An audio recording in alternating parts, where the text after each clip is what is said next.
All right. Well, thank you, ladies, for joining us at Girl Talk Apologetics. We have a special guest, Greg Koukl, here tonight with us. He is the president of Stand to Reason, and SDR hit its 29-year milestone yesterday. We did. It was Sunday. I was in Detroit area and speaking on the Story of Reality at a Sunday service. They announced it. They announced me and the 29-year anniversary. So it's hard to imagine, Ann. We knew each other obviously before this even started, but it's hard to believe 29 years have passed until I look in the mirror. Exactly. No, you baptized me in, let's see, February 1991. So yes, that's Oh my goodness. Yeah, my goodness. Oh, and 27 of those years, you've hosted a call-in show, radio show, and now podcast, and advocating for Christianity worth thinking about, which is what we've been doing. And you've spoken over 70 colleges and universities here in the U.S. and abroad, and written 7 books, one of which is Story of Reality, which is the first book Girl Talk did when we got started, and now, of course, Tactics. Greg has his master's in philosophy of religion ethics from Talbot School of Theology, where you ladies know I am now getting my master's in theology, and has his MA in apologetics from Simon Greenleaf University. And in addition to SDR, he's an adjunct professor in Christian apologetics at Biola. So we are very happy to have you here with us today. Well, and it is a real treat. And I know we had to put this off. There were some schedule conflicts, but I'm so glad to be with you all and to see how, you're all flourishing. And I mean, like you mentioned, we go way back before Stand to Reason times, and it's just great to see you. Every once in a while, I see you pop up somewhere else in a gallery when I'm doing an interview. What was that about? Well, you're about to find out, because before we go into the Q&A proper, Patty is going to share the backstory of how GTA got started and how Tactics and STR. Okay. Yeah, and this is a real exciting time to be able to share this story. Because next month we will be celebrating our 2-year anniversary as Girl Talk Apologetics. And because Tactics and STR were very instrumental in how we got started, it's very fitting that we have Greg with us tonight as our special guest. So the story begins with this little video clip I'm going to show. This is from April 17th of 2020. And it was STR's very last online discussion of the new edition of Tactics.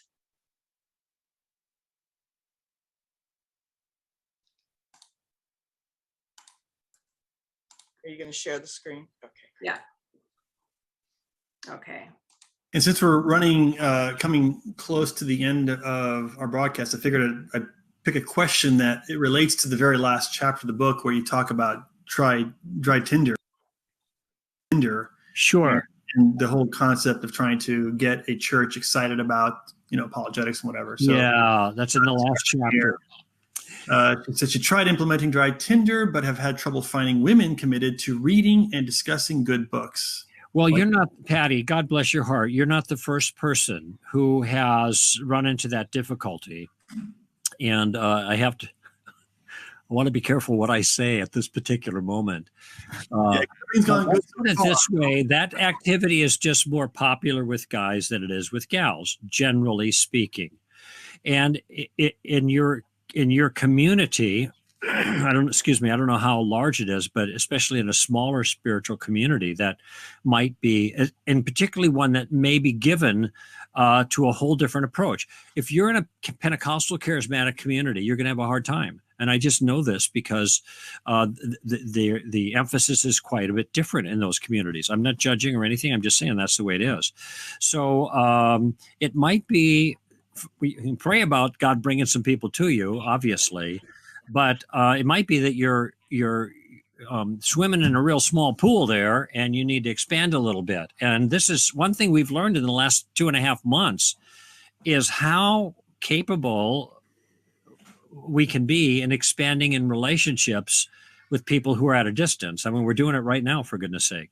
So I think this is going to be the silver lining to the problem we've been facing with the shutdowns and that is we're learning how to have a lot of workarounds with people who are a long way away that we can't talk with. So it may be, Patty, that you are able to somehow find some kindred spirits. I mean, some of them might be the names that are right here on the live comments. I don't know. Find some kindred spirits that are willing to engage online with you in things like this and have groups. Yeah, I don't know the best way to pursue that because I mean, I got my hands full with other things, and I'm not particularly clever when it comes to the digital world. But somebody said something the other day. I didn't know what they were talking about. Facebook? What is that? Anyway, that's a bad joke. But many, obviously, you guys are more adept at that. So you may want to try to find a way to join an online community of people who are doing things like this. Simplest way of putting it. Find a way to join an online community. We're thrilled to have him on the show.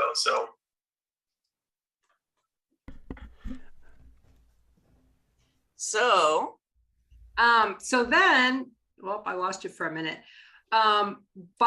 Just as you were signing off, just as that was going off the air, Ann and Susan both messaged me and said they would be interested in a group like that. Oh my goodness. And then thanks to Ann's marketing background and Susan's social media savvy, 3 days later, we had a website. 3 days, it was a whirlwind. We had a website and social media presence. And then just 2 weeks after that, we had our first official book club meeting to discuss the story of reality. So God providentially brought 3 total strangers together. Oh my goodness. And accomplished in about 2.5 weeks what I had been trying to do for 3 years. And my goodness. You know, that remark that I made, first I have to mention I have more than one shirt. All right, just so you know, for the record. But that remark was completely serendipitous. I was sympathizing with your plight, and then it just occurred to me, well, you know, this whole circumstance with the shutdown and the 21st century Hollywood Squares has opened up new venues for us to get together, and for you guys to immediately jump on that and then right away blossom into this enterprise. I'm really proud of you all. It's great. And I'm glad the way the Lord has used this whole thing. Fabulous. Just fabulous. And thrilled to be here, too. Great. All right. Well, we're going to go through the women's questions. We're going to start with a question from Paula. I don't know if she's here tonight, but she says, for people who are more feeling oriented and have difficulty retaining knowledge, what would you say are the basics we need for building a strong foundation in order to respond to skeptics? Well, I actually have never been asked that question before. And I do know different people have different temperaments, all right? And some people just go on a deep dive in this kind of thing, I think, and you're an example of that, certainly, and I am, and others, and other people are they operate from a different frame of mind. Now, when you say the basics, there are 2 aspects of basics, and those are the theological basics, and this is where the story of reality comes in: God, man, Jesus, cross, resurrection. And my attempt in that book was just to lay that fairly ordinary, pedestrian, Christian theological foundation. I don't know what word to use because these are so basic, but so many people aren't aware of them. And you've already gone through the book, so you know what I'm talking about. That's the foundation. You got to get a good picture of the Christian worldview. As Nancy Piercy said in the foreword there, she said, our story doesn't start with Jesus. It starts in the beginning, God. And so you get a sense of that. Now, some people who are, I think, regardless of your disposition, that's the theological foundation. You got to have some substance. Now, there are different people that are going to take a deeper dive because of their disposition into each of those areas and get a whole lot more. But that strikes me as the minimum. But there's another aspect of the knowledge, and maybe this is what the question is getting at, and you can clarify for me, is when it comes to the kinds of challenges that people raise, what is the bare minimum? And so that changes, to be honest with you. It changes with the culture. There was a time when arguments for the existence of God were really critical, and particularly when in the early 2000s we were getting hammered by the new atheists. So this is all front and center. Okay, now things have changed quite a bit. Now this is the you do you society. This is an incredibly thoroughgoing relativistic society. It's all about me and my feelings. And I'll just tell you, that's a whole lot more difficult to deal with because what people, at least with the kind of Enlightenment atheist types, we're operating on the same mental rules. They think they're right and we're wrong, and here are the reasons why we're wrong and they're right. And so we're at least playing on the same deck of cards, so to speak. And I'll throw out a big philosophical word, epistemologically, and how we know what we know. So at least we have some common ground there. But when it comes to this culture, the culture is deeply narcissistic. And so now they're saying, well, it doesn't matter whether God exists or not. If he exists and he doesn't let me do whatever I want, then he can't be good. What are you going to do with that? You know, that's a very, very different kind of thing. So, and I'm glad I'm an old guy, because like I faced different set of problems and I was comfortable in a certain sense with those set of problems. My young guns have now got to face a new set of problems, and I'm largely going to let them work those details out because I think they're challenging. Now, of course, I work on the gender stuff and the sexuality stuff and all of these things that are front and center. It is interesting, though, and this goes back to the theological foundation, that all of the things that are being challenged now, marriage issues, sexual issues, gender issues, okay, these things they all go back to Genesis chapter 1 and 2. In other words, God made the world a certain way for the purpose of human flourishing. Let me pause for a minute, because I just realized this may be an angle for the feeling-oriented person. God made the world for a reason. He made it the way he did. And if you remember in the story of reality, I mentioned that when God put it all together, it was all exactly the way his noble mind intended. Everything was the way it was supposed to be. Everything is working together just right.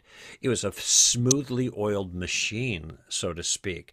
And then, of course, the fall comes, and there's a wrench in the machine, and things get messy, all right? But if you think about the things that are front and center against Christianity right now, all those things I mentioned go back to the creation order. Male and female, he created them. You know, Jesus says essentially in Matthew 19 regarding divorce that God's plan is one man with one woman. There's not only binary sexuality, but it's man and woman for marriage. And that's because men and women fit together in a way that allows them to be fruitful and multiply. It's common sense. One man with... Pardon me? I like that answer about human flourishing, because that's kind of the touchy-feely emotional response. Right. If you want to do well as a human being, follow God's plan is the point. But what I was going to say, Jesus summed up the creation order regarding marriage, sexuality, and everything. One man with one woman becoming one flesh for one lifetime. Now that's Matthew 19, but he's drawing from Genesis 2. And if you think about it, that covers all the bases. All the aberrant sexuality that's prohibited in the Bible is sex outside of that long-term marriage commitment. Bestiality, fornication, homosexuality, adultery. Those are the four biggies, okay? That's outside of that relationship. So in a certain sense, all of the things we're talking about now are elements that are meant to deny the plan that allows us to flourish. Now, I see in this, by the way, a demonic scheme. And Ann, you know, I'm not looking at a demon under every bush. That's not my style. But when I read Ephesians 6, it says we stand firm against the schemes of the devil. And in another place, Paul says we're not ignorant of his schemes. So there are machinations that are in play here. I've actually written about this in A Solid Ground a few years ago. The point I'm making is when you see these conflicts in a culture with Christianity, they turn out to be attempts to overturn the fundamental world and system that God created for human flourishing. Now, who would be behind that? People don't realize what's going on. In their mind, they just want what they want, and they want it now. No restrictions. Well, that's Genesis 3. The rest of the stuff is Genesis 2, okay? So there's a place for an appeal, I think, and I don't know that I'm very good at this. I'm not the person, but there's an appeal for the goodness of God based on the system that he made for our good and for our flourishing. And to the degree that we have abandoned God's purposes, it's to that exact degree that all kinds of nasties have happened to people. The suicide rate for transgendered is like through the roof. It's 20 plus times the national average. Okay, so back to the original question here, and I don't know that I'm the best person to answer it except for in a general way.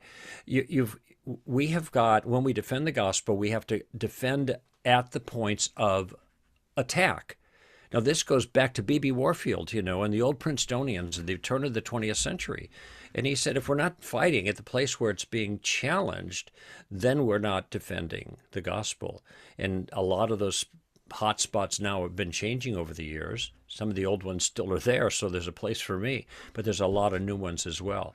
And I think I have a capability of seeing what's wrong with those things, but I don't always have a good capability of knowing how to maneuver with somebody on those particular issues. And this is where you all may be in a better position to come up with following a tactical game plan. That's a structure, but substantively dealing with these different issues, that's where it gets trickier. And this is the book I'm writing right now, Street Smarts, where I'm dealing with different issues like relativism and atheism and abortion and Jesus and the Bible and sexuality, etc. And I'm saying here is the challenge, and here is what's wrong with these things. So I'm unwrapping this for the Christian reader. Okay, now, given that we have insight on the problem, how do we exploit the problem using questions? So this is Columbo 3. Using questions to make a point, in particular in this case, to exploit a weakness or a flaw. And hopefully, as time goes on, as I'm working through the material, my goal is, in this book, to give sample dialogues, launching pads with questions. Now you know what's wrong with this. Okay, now what question can we start with to begin to exploit the weakness or the flaw, and how might that dialogue proceed? So I'm an old guy, and I'm not the best in navigating these new issues, but I'm trying to provide at least a starting point for the rest of you. But it's challenging, and I do not. We just had our last reality a week and a half ago in Georgia, and I told the students there and the parents, same thing I always tell everyone, all of them. I don't envy you guys. I'm glad I'm not young for that reason. I actually wish I were younger now. I want to buy back some time. But nevertheless, I'm glad I'm not having to be the person that has to face this onslaught. But we want, at Stand to Reason, to be there for the next generation who has got to stand in the gap. So I apologize. I think that was kind of a lame answer to your question. Maybe there's some things in there. It wasn't very thoroughgoing. It wasn't maybe hit the nail on the head, but hopefully there's something you can use. Appreciate it. Would that fall under street epistemology, Greg? Your next book? The next book, what about street epistemology? I missed the question. Is that sort of like the tactic that I've heard, for example, atheists use street epistemology, but to challenge what Christians believe? Is that sort of what you're talking about? But right, yeah, that's Peter Boghossian, late of Portland State. He resigned because he's not politically correct enough, and he resigned out of a protest. But he has written a piece. I got a book right in the back called A Manual for Creating Atheists or something to that effect. And it's like a tactics book for atheists. In fact, I think about 3 years ago, I wrote a piece for Solid Ground called Tactics for Atheists, and I did a critique of that book. Now, he is using a tactical approach. I think he's using the word epistemology in a very, very loose sense in that title. And because there's no epistemology involved in that, it's all just tactical maneuvering. But in any event, he should call it street tactics or something like that for atheists. But there are a lot of people who bought into that, and it's very interesting in Boghossian's work. Here's what he says to his atheist disciples. He said, "Do not make arguments for atheism, and do not offer arguments against religion. Rather, ask questions, specifically focusing on what he thinks is the Achilles heel of all religious people, and that is faith, which he defines as a leap. There is no substance behind anyone's act of faith, in his view." Now, he creates a terrible straw man with regards to Christianity, because this is just false.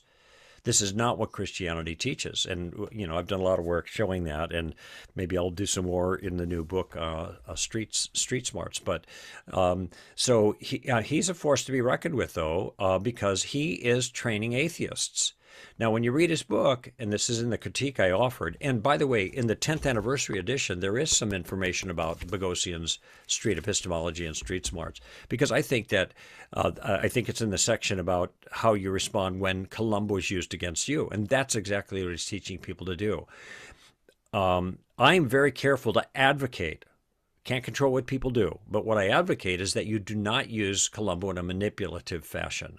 All right, not to twist the truth, not to distort what's correct, and not to manipulate people. It's actually meant to get, in some ways, around the manipulation that is being offered you and get to the heart of the matter and help people to see what really is the case. Let's just lay it out on the table and may the best idea win. We don't need any fancy schmancy rhetorical moves or manipulative things in order to make our case and show the other side to be wanting on their views. But my concern with Boghossian is he does not he doesn't at least express that virtue or demonstrate that virtue in the way he trains others. And there's some examples of it.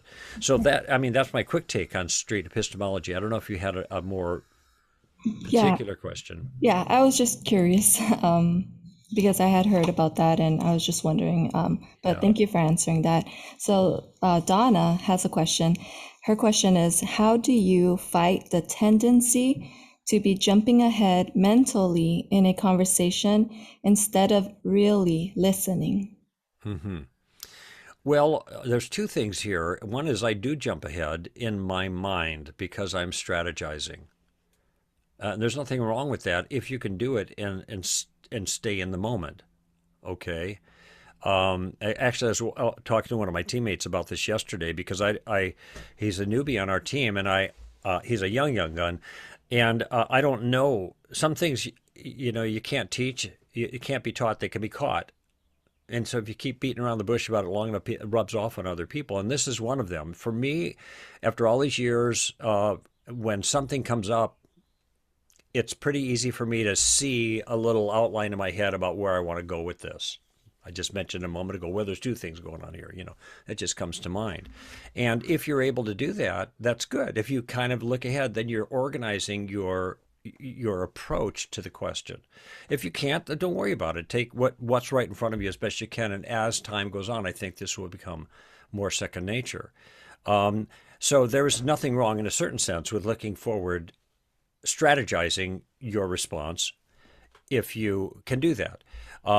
But what is the other point I was going to make is being in the moment and just slowing yourself down. And I don't remember, Anne, if you recall, 30 years ago, but when I used to speak very, very quickly, very fast. I had a lot of energy. I had a lot to say, and I wanted to tell everybody everything I know, kind of thing. But it's not good pedagogy. It's not good instructive practice. And so I have slowed way down. And I find that when you slow down, it's not only more persuasive when other people are listening, but it's also, and it communicates a kind of a deliberateness in your approach that I think communicates kind of confidence that is appealing, not an arrogant confidence, but appealing sense of confidence. But it also keeps me from stumbling over my tongue, which I used to do a lot, and it allows me to think about my words, get just the right words out. If you push too hard, then you're stammering, you're doing all that stuff, and it's really annoying. I can think of a talk show host right now, Larry Elder. If you listen to Larry Elder, he does that a lot. I mean, I got nothing against Larry. I don't know him, but I'm glad for him. But he pushes, and he's always stammering. So just relaxing and taking your time. In fact, I was looking at some notes for the new book, and one of the things I said is just take your time. You're having a conversation with somebody. Just slow down. And that helps you. It keeps things from having a train wreck. Like when you're moving faster in a car, it's more dangerous, right? Same thing in conversation. Just slow down a little bit. It also gives you more time to think. Now, when you're asking questions, one of the great values of the Columbo tactic is you buy time. So one of the things I've said is when you get in a tough spot, you don't know what to do, ask a question. Ask any question. That gives you a breather so you can think a little bit more. And the what do you mean by that, or some variation, is a great one. I'm not sure I understand you. Can you say the same thing a different way? I mean, even if it was totally clear, but you're caught flat-footed, just invite them to talk more about it. And then now you've got a moment to think. So I would say slowing down, slowing yourself down. Some of you already are in that mode. That's just your personality. Others, like for me, I had to really discipline myself, and I still have to watch myself. I find when I start moving too fast, I don't do as good a job. And the conversations are not as effective. Incidentally, it's an interesting observation. Maybe most of you are married. People have asked me about using tactics in your marriage, and I'm all for that. We have to be a little careful, but I found that it's a lot harder to maintain the right attitude.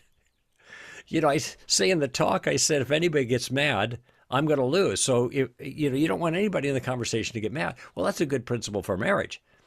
When you're talking and carrying on, anybody gets mad, well, man, now you're in trouble. But it's much more difficult to apply that rule in that circumstance because your emotions are more invested in that. I just use that as a parallel because not only is it a good counsel as a sidebar here, no extra charge, but it's also there's a parallel when you get intense with somebody in a discussion about something. And by the way, this happens with family members too. That's the closer you are, the more intense it can get because there's so much more at stake. But once you feel yourself getting intense like that, you're losing your persuasiveness oftentimes, and chances are you're going to lose your ability to think carefully and form your words well in a conversation. So there is a little discipline for me that I've had to practice over the years in order to slow down, to be more clear, and to be more effective. Last sentence, a case in point. Our next question is from Gretchen, and this is a question I'm also interested in hearing your answer to. She asks, how do you stay calm and avoid becoming visibly angry in a hostile encounter with a steamroller or someone who is being aggressive? You use methods like deep breathing or rehearsing mental scripts while you're listening to that person. Well, this is this is a case where I think the advice I just gave a moment ago applies. Since Gretchen mentioned steamroller, that is the kind of person that is most difficult for me. And I will say, I got some steamrollers in my own household, okay? And teenagers tend to do that. And that is so hard because that's what lights my fire, And when that happens, yeah, I don't do deep breathing per se, but I have to take a deep breath. I just have to get a big pause and center myself a little bit. I mean, it's not yogic or an asana of some sort. It's just like, all right, hold on. And I think I said in the book, when you have a steamroller that's rolling really hard, you got to just let them roll out until they take a little break. That's when you get to take a deep breath, and then in the tactic, then you address the steamroller problem. But generally speaking, even if they're not steamrolling, that's the thing that gets me worked up the most. I can still get worked up about things. Now, what's nice thing about having my staff is I could get really worked up about some issue. And it doesn't, with them, I can just blow up my steam like that is the stupidest thing that I've ever heard. What a moron. And I can say that to them. It's not recorded. It's not in print. It's whatever. We're just knocking things around. But it's the reaction, emotional, is not meant to substitute for substance. Okay? So we're free to do that. But in the privacy, and by the way, that's got to be interpersonal privacy. That can't be privacy you think you have online, because you can't guarantee that. You can't be confident that somebody's not listening and watching. All right, just the way it is nowadays. But so it's good to have a circle of friends you can kind of just, because some of the stuff is so ridiculous. I've just gotten a couple of things the last couple of days because of what's happening with SCOTUS, the Supreme Court, and and not with SCOTUS, with the screwballs who leaked Alito's draft. It's anyway. Now, see, now I'm getting worked up about it. This has never happened before, by the way. In the history of SCOTUS, this has never happened before, and it's really damaging. See, now notice how I just was like, now I'm just slowing down a little bit.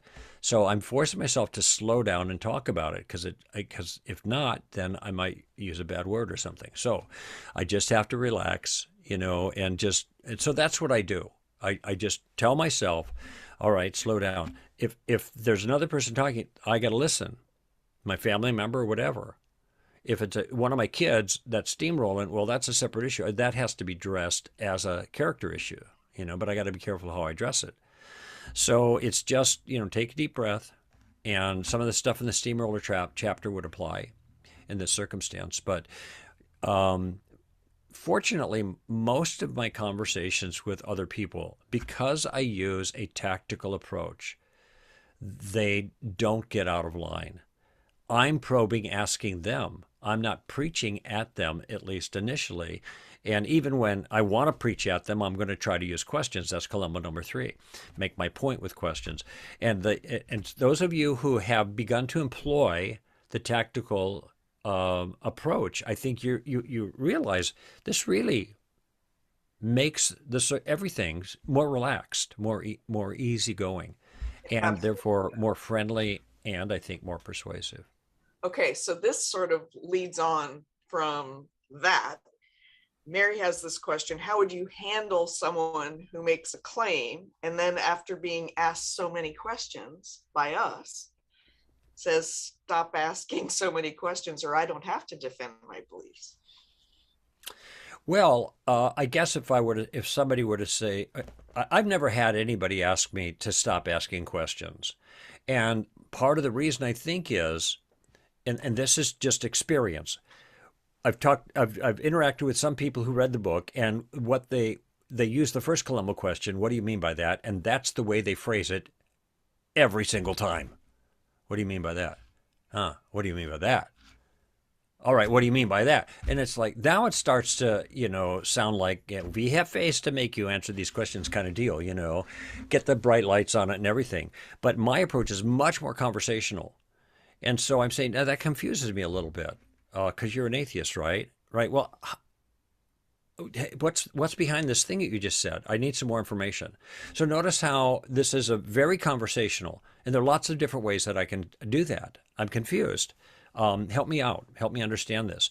Or I'm not quite sure what you're getting at, or something like that. Or you're pushing your views on me. How exactly am I pushing my view on you? I'm confused about that. So these are all different ways to accomplish the same end which is captured in the model question, what do you mean by that? And so consequently, I've never had anybody say, quit asking me these questions, because it doesn't feel like they're being interrogated in a negative sense. That's my sense of things. Not that maybe my kids felt that way sometimes, or maybe my wife. So those are different dynamics. But plus, they know I wrote the book, and so they know what I'm up to. So I actually dedicated it to my first daughter. The other thing is, if they I think you said, and that Mary was asking that I don't.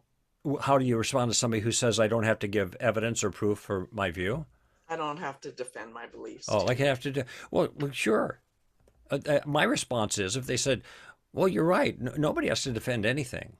However, let me ask you a question: are you interested in people taking your views seriously? Now, if you're telling me you don't care that people take your views seriously, oh, well, fine. I don't. But if you're saying something to me because you think you're onto something, and you're passing it on in a good-natured way because you think my thinking can improve, well, then you're going to have to give me some reason to take what you said seriously. If you don't want to do that, that's your call. So what I'm taking away from them is the posture that I don't have to give any reasons for my view, and my view still stands. I'm going to take that away from them, the way you just heard me do that. Okay. There was a guy who asked a question last weekend in Detroit area, so actually just north of Ann Arbor, and he was asking about the issue. Got a chuckle. It was the issue of the disciples. Were they lying or not about the resurrection? And of course, the point about the disciples lying about the resurrection is that no one will tell a lie, knowing it's a lie, that they're willing to die for. And I told them, here's the rule. I said, ask any kid. The rule about lying is you don't tell a lie that gets you whipped, beaten, crucified upside down, or beheaded. This is not a good lie. All right. What was I thinking? That kind of thing. So once people realize that, yes, lots of people die for a lie, but they don't know it's a lie. But the disciples would have been the ones who knew it was a lie. Okay. So that was out there in our discussion. And then somebody raised their hand. What if they have a hidden agenda? So now the thinking, so this is a narrating the argument. So I just fed this back. So in other words, they would be willing to lie and suffer all those things if they had an adequate hidden agenda. Is that correct? I'm just repeating his view for clarity's sake. He said, yes. I said, what do you think that agenda might be? Crickets, right? Just like now. Nothing. He had no idea. And so there's an example. It's similar to what we just did a moment ago, where people will toss this stuff out and think that they've established a beachhead of some sort against our view. They could have a hidden agenda. Maybe, I guess. But what agenda do you think that might be? That would be adequate to suffer what they suffered, even knowing it's a lie. He had no idea whatsoever. And that was the end of that issue. The silence was the end of it. And he just said, okay, like that. But this is not uncommon, where people will object and come up with some goofy idea that they think, this goes to the Columbo 2 and the burden of proof thing. They think they just can throw it out there, and now it's our job to disabuse them of this idea. And if we can't do it, then they're justified in thinking it. And I didn't do that. I just wanted clarification. And that ended it. It was kind of funny. I'm chuckling because he kept saying something to me afterwards when I asked him. Long silence, and then he said something. I couldn't understand him. So I had to ask the pastor to stand on the stage because I'm a little hard of hearing. And he said, he's agreeing with you. Okay, good. Let's close in prayer is what I said. But anyway, hope that helps for Mary. Yes, thank you. So you mentioned you have a daughter, Greg, right? Yes, I do. I have two. Okay. Last I counted. And so don't ask me their names. I won't. So the next question actually comes from me. And, just kind of, if you can give us a fatherly kind of answer to this question, is there any special advice you would give to your daughters or just to women in general who are using tactics in conversations with men? Are there any red flags, any warnings, any wisdom? Oh, that's, I have never been asked that question before, and it actually doesn't have anything to do with my daughters because in my case, because my eldest is not a believer at the moment, and my youngest is on a great trajectory, but she's interested in hanging out with her friends and going to the mall and all that stuff, so she's not engaging yet. But in general, I would say, this is here. I'm trying to think of the best way to put this. Even with all the leftist influence, I think we still have a very strong undercurrent of patriarchy in our culture. All right. Now, in general, this doesn't bother me. All right. It depends on how the patriarchy is expressed.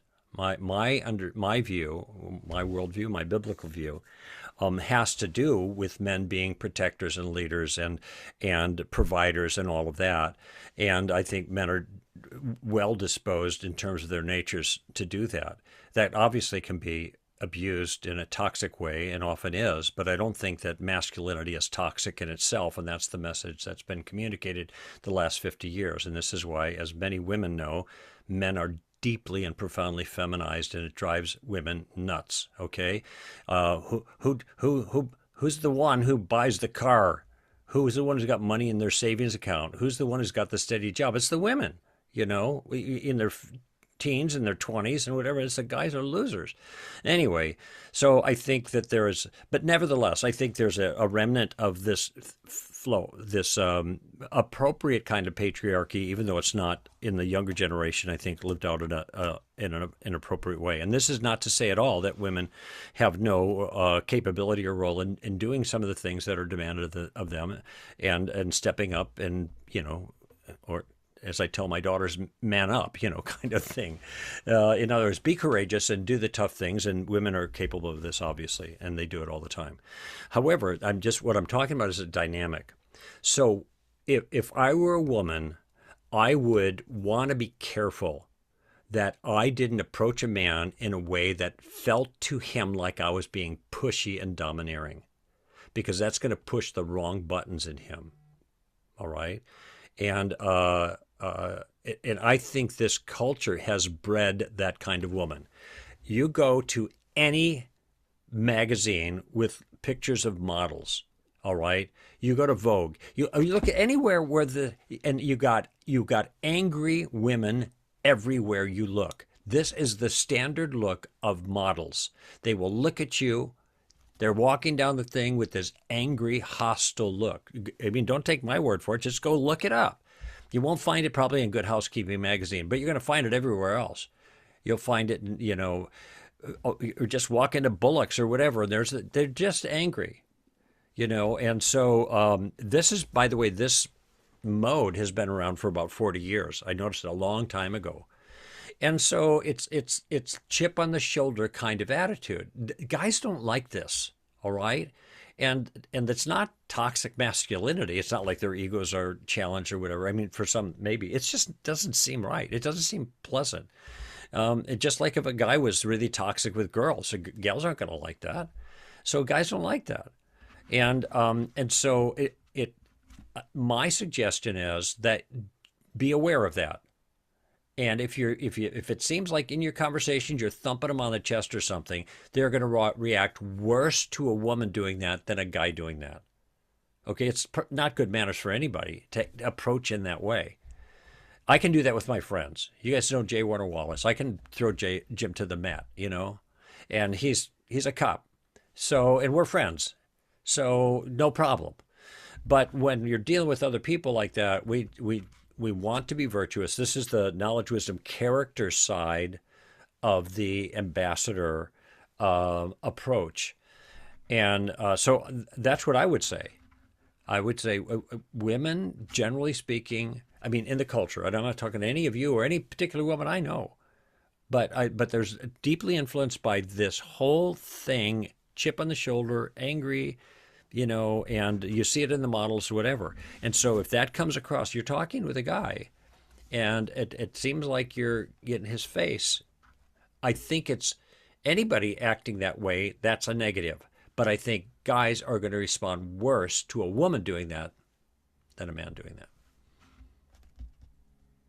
That don't make sense. I see a lot of heads nodding, so thank you. Very interesting. I agree. Right. The next question is from Kristen, and she was wondering if you have any new cautionary tales about using tactics since you've written the book. I have never, I don't think I have ever had any bad experiences using a tactical approach. I honestly don't.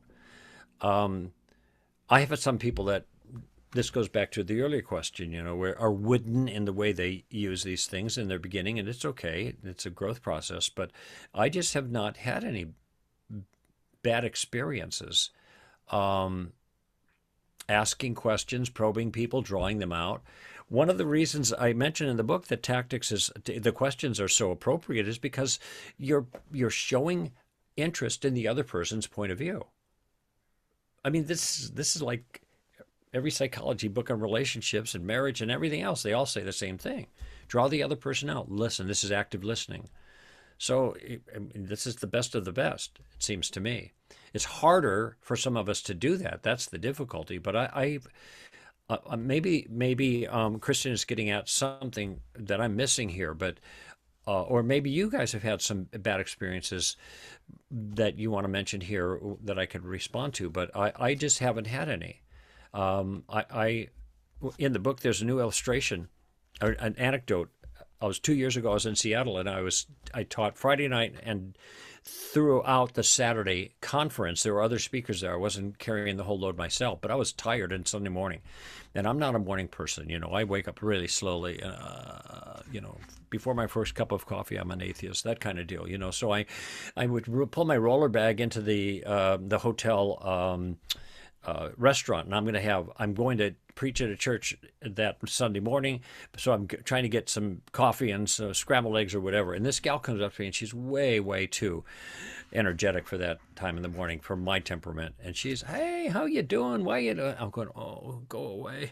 I don't want to talk to her. I don't want to talk about anything. Certainly don't want to talk about God or Jesus or anything. I just, So, but what she says, "Well, what are you doing?" And I think, okay, I'll get rid of her. I'm going to preach in a church. And until, gone, toxic. But then she said, "Oh, that's great." Now, I'm thinking, why would she say that's great? So I asked her, why is that great? Are you a Christian? Maybe that's it. She said, "No, I'm not a Christian." I said, "Oh, really? Okay." And then she says, "I used to be a Christian, but I wasn't. But now the universe takes care of me." And inside, I'm thinking, huh? So I asked her, "What do you mean the universe takes care of you? Is the universe a person?" "No." "Well, how can the universe take care of you?" I'm genuinely confused. And she said, "Well, I guess God takes care of me." "Oh, okay, that makes sense. God is the universe." Inside my head, huh? Okay, so this is a new age type person, right? And keep in mind, I have absolutely no interest in having a conversation. I want her to go away. But my inner Columbo is taking over. I just it was just so spontaneous. And they were appropriate. And so she says more confused things. I asked her more questions for clarification. And finally she leaves. I think, oh, good. I can have my meal and get out of here. She comes back to me later. And she says to me, "No one has ever asked me questions about my view before. No one's ever asked me about my view before." And it got me thinking. That's what she said. I mean, this is like, oh, what a perfect anecdote. It's in the new book now. But so here I got this Columbo #1 that just comes out. And I'm not even trying, and I don't want to talk about anything spiritual. Now, as it turned out, I had a story of reality in my roller bag, and I said, if I gave you a book, would you be interested? She said, "Oh, sure." And so I gave her a copy, and then I told her, and that's me. And that really freaked her out. So I'm guaranteed she's going to read it, and I signed it for her. But see, that's just an example of, there were a lot of questions that were clarification questions, but notice that my thinking was, that's nutty. I don't have any idea what you're talking about, which often is the case with New Agers. But she didn't get the least bit troubled by it. She was just willing to answer with more confusion. And finally, she drifted off with her coffee pot to another table. But it's interesting that she came back and said that. And what I said to her, by the way, when she said, it got me thinking, I said, well, if I had more time, I'd ask you more questions and you could do more thinking, is what I said to her. So it was friendly parting. But that's characteristic of my experience. I love those anecdotes. That was a good one. The Wiccan was another good one. But let's see. Lori, who's unable to be here with us tonight, said, in the last chapter of Tactics, you wrote, quote, know your Bible well enough to give an accurate answer. Tactics are not a substitute for knowledge, end quote. Right. With biblical illiteracy increasing rapidly even among Christians, how can we most effectively encourage other believers to study God's word? Well, this has been a challenge for me for 48 years as a Christian now, to get people into Scripture. And I have a pattern that I've talked about, a habit that is a habit I actually started about 6 or 7 years ago. And Jim Wallace is the one that challenged me. Actually, I was listening to him doing a rethink over in Orange County, and that was his challenge. And he said, you got to read the whole Bible through from beginning to end, and you got to start over and do it again and just make it a habit. And so I had read through the Bible a number of times, but then, I'd stay in the New Testament for a few years. Then I decided to get my little Bible checkbox thing for the chapters. It's over there.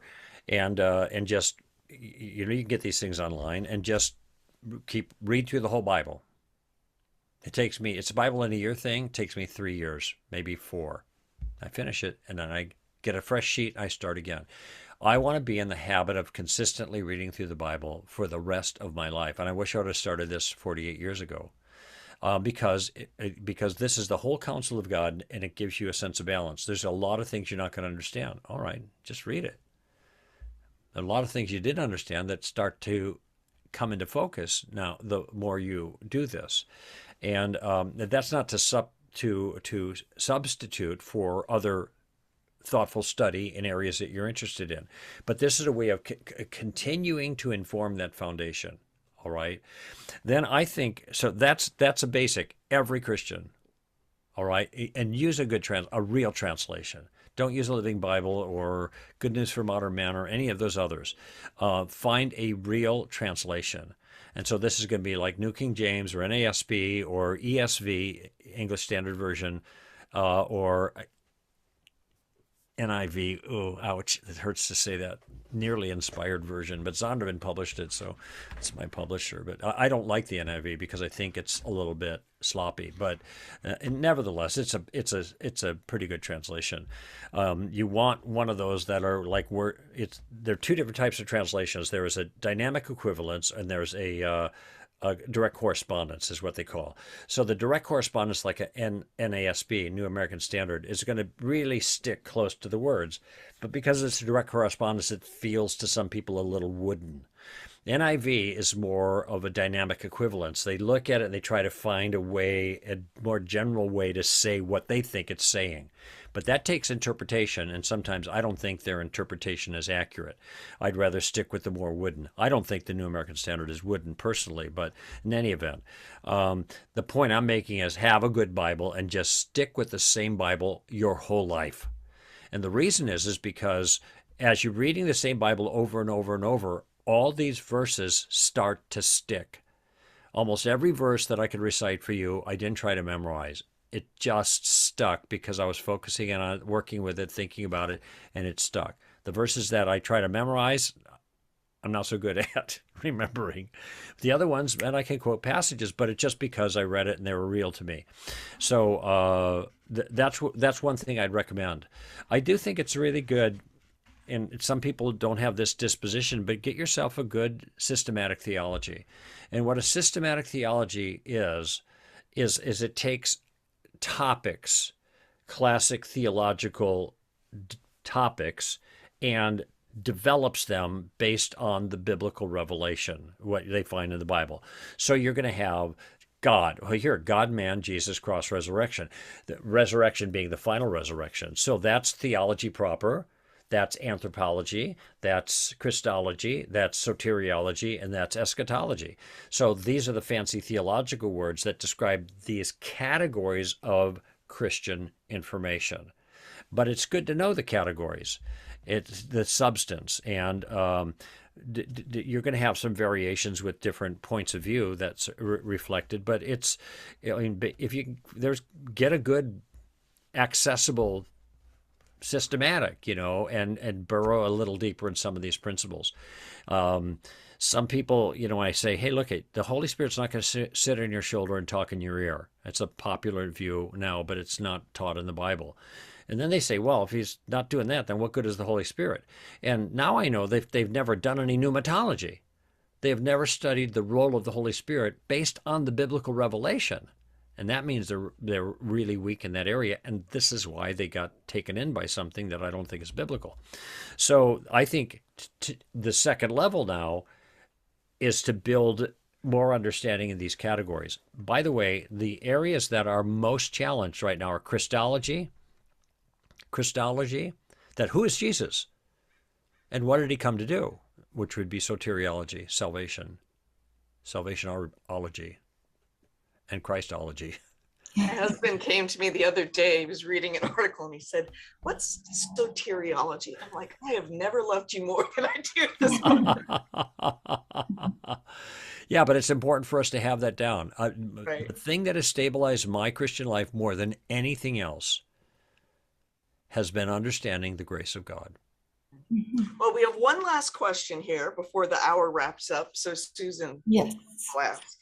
So Claude's, she's here with us. She is an educator in the Philippines, so we've been really fortunate to have her join us on every Tuesday. So she's wondering if you have any tips for including tactics in educational curriculum for students in different age groups from 3 to 18 years. Is there a tactics for kids or tactics for students in the future? Well, gosh, you guys are a tough crowd, man. You keep asking these really hard questions. I'll just tell you my impulse regarding that. I think it's really great. Is it? I don't know if it's Claude's. I'm not sure how to. Could I say it right? Okay, good, Claude's. I was in the Philippines a couple of years ago. Fabulous people there. It was really hot and sticky. Just tell you that. I was glad to get to Southern California, but great people. Had some really good food too. Anyway, I think the impulse is really good, and it's important for us to try to invest these things into young people, and apologetics in particular. Now, I have a friend who's written a number of books that is really meant for parents, but can be used by educators. These are turnkey lessons. There are a whole bunch, like 50. Her first book has 50 little vignettes, lessons, some information for the parents, and then here, like, give some background, and then there's some background. Then there's an interactive exercise that she guides you through.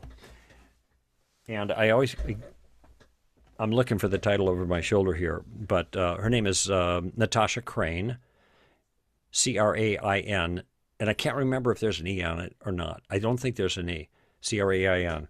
In any event, her first book is called Keeping Your Kids on God's Side. Keeping Your Kids on God's Side. Now, she's written 3 like that, these vignettes, these little training things. So as an educator, I think this would be a good place to go. To have some guidance on how to, in terms of the pedagogy of educating in apologetics in general. Now, I don't know if she does, I don't think she does tactics per se, but I'll offer you this on the tactical side. And that is, the goal of her books is not to create evangelists, but to create solid Christian kids who can resist the challenges they're going to face. Okay. Now, of course, this has application to evangelism if they're willing to go the next step. And I mean, we've been doing these, now we call them reality, for a long time. And I just came from Georgia, where we did the last one of this season, our 6th one. And I mean, there were 14-year-old Christian podcasters there. Unbelievable, too. Totally into apologetics. And anyway, so, and I've read 13-year-olds who called a show. Now they're 14 because they're growing up. But but still, I said, and your age again is 14. No, you're not. You know, these kids are amazing. So kids certainly have the capability, if they have the interest, to follow a lot of these kinds of things. Some more than others, some that are more precocious in these kinds of things. But what I would say regarding specifically applying tactics is I think that the first 2 questions are really, even apply here. You teach children to draw other people out. Ask them about their views. Okay? Find out about them. This is basic courtesy. This is good manners. So there's a sense in which you can instruct them in terms of their character development. When you're around other people, ask them questions about themselves. Don't talk about yourself all the time. Okay, ask questions. So this is old school stuff. Okay, this is nothing new that I'm offering. But a lot of young people don't do this anymore because they're increasingly self-centered. So, but this is a good thing. But then you can also suggest to them, and this is a good way to understand their point of view about spiritual things, especially if it's different than ours. And the lesson here is, kids, the most important thing when you're engaging other people on views that are different than ours is to understand their view. Okay, you know what a straw man fallacy is when one's view is misrepresented and then the misrepresentation is attacked. Well, we can be guilty of that too. And we don't want to. We want them to understand the other people's view. That's the very first step. And of course, the second step is, now they got the view in mind. This is a little bit more advanced, but you want to understand why they hold the view, the reasons for it. And incidentally, these are the first 2 steps of critical thinking skills. How do you critically think about some issue? Well, you got to get the issue in focus. Once you got it in focus, now you know what it is you're dealing with, this particular idea. But then the next thing you have to know is, why would anybody take that idea seriously? Once you have the idea in clear focus, and then the reasons why people think this idea is a good one, now you've got something to work with, to assess in a clear thinking kind of way. Now, I'm just thinking about in classical education, in the trivium, where you have grammar school is more like what they call the grammar stage, then you have the logic stage, then you have the rhetoric stage, which is high school, and logic is more like middle school.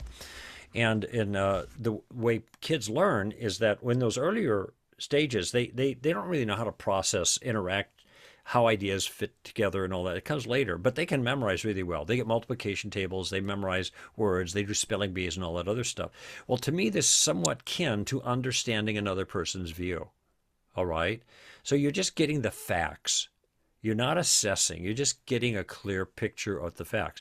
Now, when you get into you closer to middle school, now developmentally they're in a position to think about the reasons why. They call it the logic stage. But now you're kind of trying to connect dots. What are the rationales behind this? How does thinking work? And the rhetoric stage is when you got opinionated high schoolers that want to tell everybody everything they know and why they're right and then their parents are wrong. That's rhetoric. That's now they've got the ideas. Now they're trying to think and talk persuasively, or at least that's what they're supposed to be doing. Sometimes they just make a lot of noise, but that's where they're capable, at least, of processing in that way. So whatever level of school that you're educating at, it just occurs to me that there may be this first Columbo question is akin to the stage of grammar stage, if you follow the trivium concepts.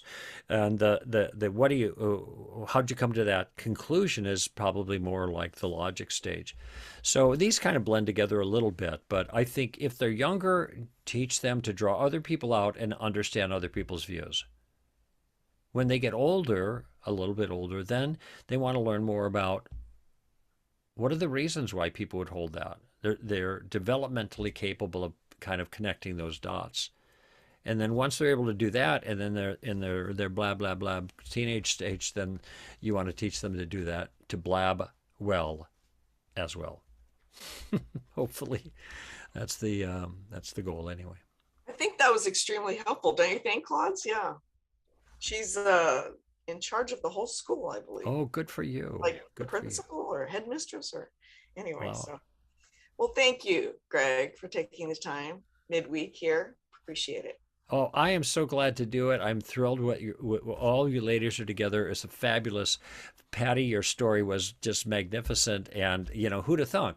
So there I'm doing that thing with my guys a couple years ago, and that all bore fruit in a way I'd never imagined it would. You actually, took the advice and I just off the cuff, I said, there's a bunch of names right here, and you guys connected. And so my suspicion then is that you're not all in the same locale. You're spread out, well, at Philippines, Claude's is in Philippines, and Ann, you're still in Southern Cal. Patty, where are you? I'm in Indiana. Oh, no kidding. Central Indiana. And so Ann and Susan and I have never met in person yet. Oh, but it's on my bucket list. We're like 5 countries. There's close to 300 women on the mailing list. Wow. This is in 2 years because of an NPR live. I should say this. I should talk about this on the air. Just as it's such a cool thing. But what it does is I would do it principally to get. I mean, maybe you guys would get some more activity, but principally get other people encouraged about doing what you did. Absolutely. Because I think sometimes we think we can't, we're stuck and we can't move forward. And look what you guys have done. You've moved forward magnificently. And frankly, the pandemic was an amazing catalyst for this type of thing. That is the silver lining. I think I mentioned that now in that piece that you ran, Patty. So this just goes back to the sovereignty of God, and what God ordains, allows, lets happen for some greater good that He has in view. By the way, this all goes back to the whole problem of evil thing. How did that awful thing happen? Why did God do this? Well, wait a minute. There's a silver lining lots of times to these things that we could see. I do think there's a silver lining to it all, or else God wouldn't have allowed it. He understands the greater good. Sometimes we get a peek at what that silver lining is, and we go, oh, maybe He does know what He's doing, Just saying. But it's great to be with you, Ann. Thank you so much. Stick around, ladies. We're going to talk about the next book starting that we're going to read. So, but thanks again. Before we lose Greg, though, I wanted to ask him, last time you were with us, you asked us to pray for an evergreen project, something that would have lasting significance. I don't know if you remember that. I don't, but I'm trying to think what.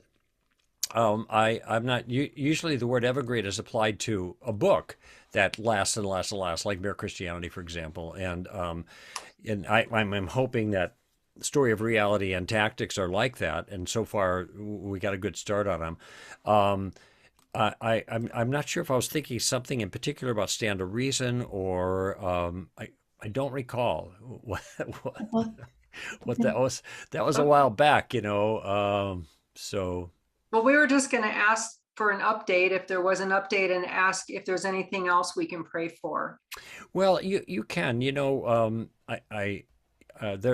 whenever you stand for the Lord and try to make a difference, you're going to be a target to the enemy. And then he shoots in lots of different ways, but he hits you where you're most vulnerable lots of times. And a lot of heads nodding right here. You know exactly what I'm talking about.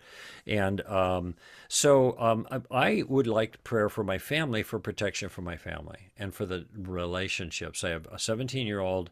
I mentioned something about her. I have a 14-year-old. Mentioned something about her. And the trajectories are very different. And of course, I'm married. And so these are all areas that we are vulnerable as a family, those relationships. And without getting, more particular, I would really appreciate prayer for my family. I pray for my family every day and vigorously. And I pray for my family more than I pray for anything else, because I know how Satan wants to destroy the core of God's purpose, and that is the family. It's the core. And he's doing a pretty good job out there in the world busting things up, but also Christians are getting hit pretty hard, especially Christians in positions of influence. So I really appreciate that too. Okay. Well, thank you again for taking time to meet with us. And on behalf of all of us here and all those who couldn't be here, we really appreciate you and your ministry and hope to have you back sometime again. Well, I'd be glad to do that, really. So anytime, give us a call at your service. All right. Thank you. Bye-bye now. All right, Anne, did you want to announce the next book to the ladies, or? Well, whose choice was it? I think it was yours. You go for it. Okay. Well, in case you don't already know, the next book we're going to read is Alyssa Childers' book, Another Gospel. And if you haven't signed up already, there's still time. We'll start meeting next Tuesday, May 10th. Same time, same channel. As usual, except for Greg Koukl's Q&As. Those are always on Wednesdays. So anyway, that's it. That's the announcement. Thank you all for being here, for sending in your questions. I know we couldn't get to them all. We got to half of them. That man can talk. Yeah. But it's worth it. I mean, he gives really good answers, right? It's the best answers. Yeah. So, I mean, you just want to listen to him forever. He's got so much wisdom, right? But yeah. But we appreciate your feedback, your questions. I really appreciate it. And I appreciate you coming out. I had this nightmare, which I won't go into, that nobody showed up. And then it was the wrong, and then I was there alone, like nobody's there. And I didn't have a computer. And it was just a dream. It was just a dream. That didn't come true. So anyway, I guess that's it. And we'll see, hopefully at least some or most of you next week to start our new discussion. Kristen, we'll be looking forward to seeing you again when you're able. Yes. Yeah, life is happening, so I can't commit, but I will miss you guys. And I did want to tell you one little tiny thing. I was on the boat fishing for a whole month.